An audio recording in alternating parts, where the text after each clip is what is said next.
এবারে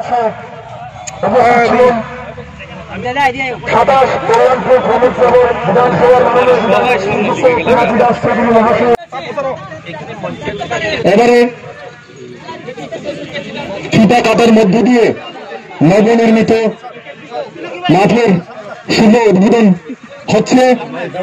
আমি সবাইকে বলবো জোরে জোরে তালির মধ্য দিয়ে আবারও অভ্যর্থনা জানাতে।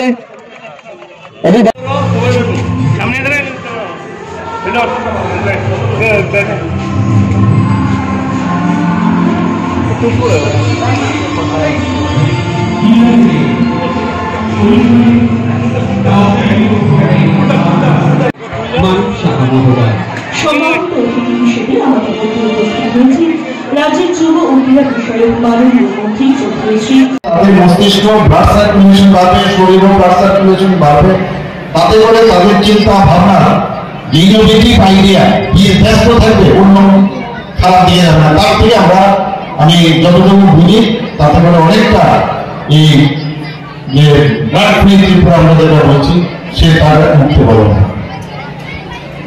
আজকে এখানে খোয়াই সরকারি ইংরেজি মাধ্যম যে বিদ্যালয়ে আমরা আজকে এখানে নতুনভাবে এখানে আমরা নতুন ভবন নির্মাণ করলাম। আমার কাছে যে ডাটা আছে এটা 1990 এখানে স্থাপন হয়েছিল। এরপর এটা উচ্চতর মাধ্যমিক স্তরে স্থাপিত হয় 2001। এখানে যে পাশে একটা বিপ্লবী রাজবিহারী বিদ্যানিকেতন যে স্কুলে এটাকে ক্লাব করে দেওয়া হয়, 13 জন মতো ছাত্রছাত্রী সেখানে ছিল, তাদেরকেও স্কুলে নেওয়া হয়েছে।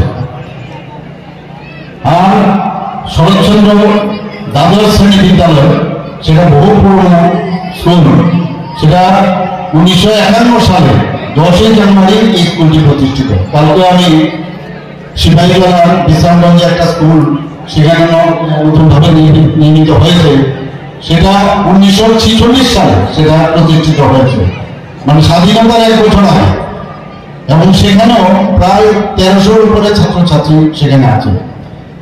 এখানে আমি যা দেখলাম যে ছাত্রছাত্রীর সংখ্যা কোনো অংশে এখানেও কম নয়, প্রায় 1212 এই স্কুলে আজকে যেখানে আমরা এসেছি।